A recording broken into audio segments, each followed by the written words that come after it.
ओम श्रीमन्नारायणाय नमः। श्री विष्णु पुराण के दूसरे अंश के तीसरे अध्याय का अनुवाद। भारत आदि 9 खंडों का विभाग। श्री पराशर जी बोले, हे मैत्रेय, जो समुद्र के उत्तर तथा हिमालय के दक्षिण में स्थित है वह देश भारतवर्ष कहलाता है। उसमें भरत की संतान बसी हुई है। हे महामुने, इसका विस्तार 9000 योजन है।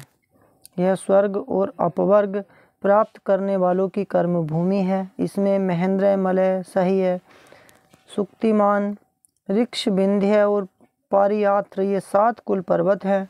हे मुने, इस देश में मनुष्य शुभ कर्मों द्वारा स्वर्ग अथवा मोक्ष प्राप्त कर सकते हैं और यहीं से पाप कर्मों में प्रवृत्त होने पर वे नरक अथवा तिर्यक योनि में पड़े रहते हैं। यही से कर्म अनुसार स्वर्ग, मोक्ष, अंतरिक्ष अथवा पाताल आदि लोकों को प्राप्त किया जा सकता है। पृथ्वी में यहाँ के सिवा कहीं और भी मनुष्य के लिए कर्म की विधि नहीं है। इस भारतवर्ष के 9 भाग हैं। उनके नाम ये हैं: इंद्रदीप, कसेरु, ताम्रपर्ण, गभिस्तमान, नागदीप, सौम्य, गंधर्व और वारुण तथा यह समुद्र से घिरा हुआ द्वीप उनमें नवा है। यह द्वीप उत्तर से दक्षिण तक सहस्र योजन है। इसके पूर्वीय भाग में किरात लोग और पश्चिम में यवन बसे हुए हैं तथा यज्ञ, युद्ध और व्यापार आदि अपने अपने कर्मों की व्यवस्था के अनुसार आचरण करते हुए ब्राह्मण, क्षत्रिय, वैश्य और शूद्रगण वर्ण विभाग अनुसार मध्य में रहते हैं। हे मुने, इसकी शत्रुद्रु और चंद्रभागा आदि नदियां हिमालय की तलहटी से वेद और स्मृति आदि पारियात्र पर्वत से, नर्मदा और सुरसा आदि विंध्याचल से तथा तापी, पयोष्णी और निर्विद्या आदि ऋक्षगिरी से निकली हैं। गोदावरी, भीमरथी और कृष्णवेणी आदि पाप हारिणी नदियाँ सह्याद्री पर्वत से उत्पन्न हुई कही जाती हैं। कृतमाला और ताम्रपर्णी आदि मलयाचल से, त्रिसामा और आर्यकुल्या आदि महेंद्रगिरी से तथा ऋषिकुल्या और कुमारी आदि नदियाँ सुक्तिमान पर्वत से निकली हैं। इनकी ओर भी सहस्रों शाखा नदियाँ और उपनदियाँ हैं।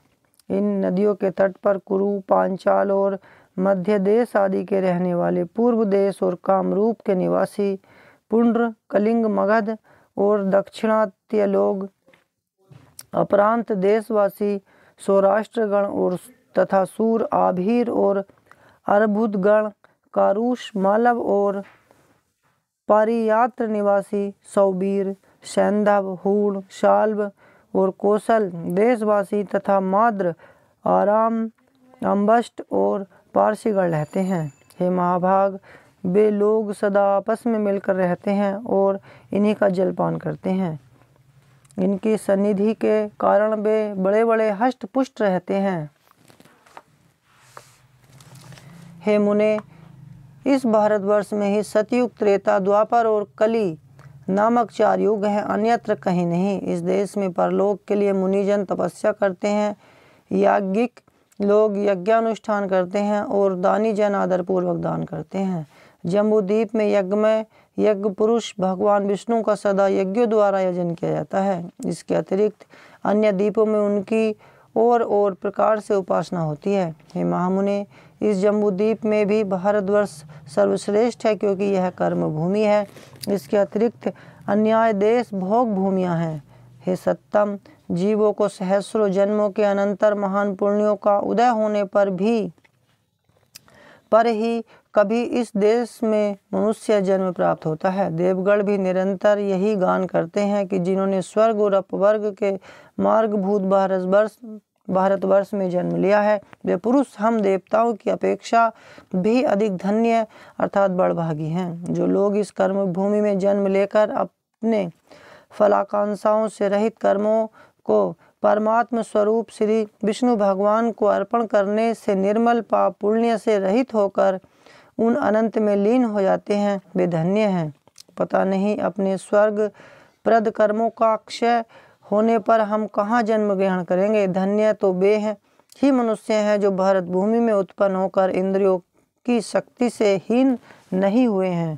हे मैत्रेय, इस प्रकार लाख योजन के विस्तार वाले नववर्ष विशिष्ट इस जम्मू द्वीप का मैंने तुमसे संक्षेप में वर्णन किया। हे मैत्रेय, इस जम्मू द्वीप को बाहर चारों ओर से लाख योजन के विस्तार वाले वलयाकार खारे पानी के समुद्र ने घेरा हुआ है। इस प्रकार श्री विष्णु पुराण के दूसरे अंश में तीसरा अध्याय समाप्त हुआ।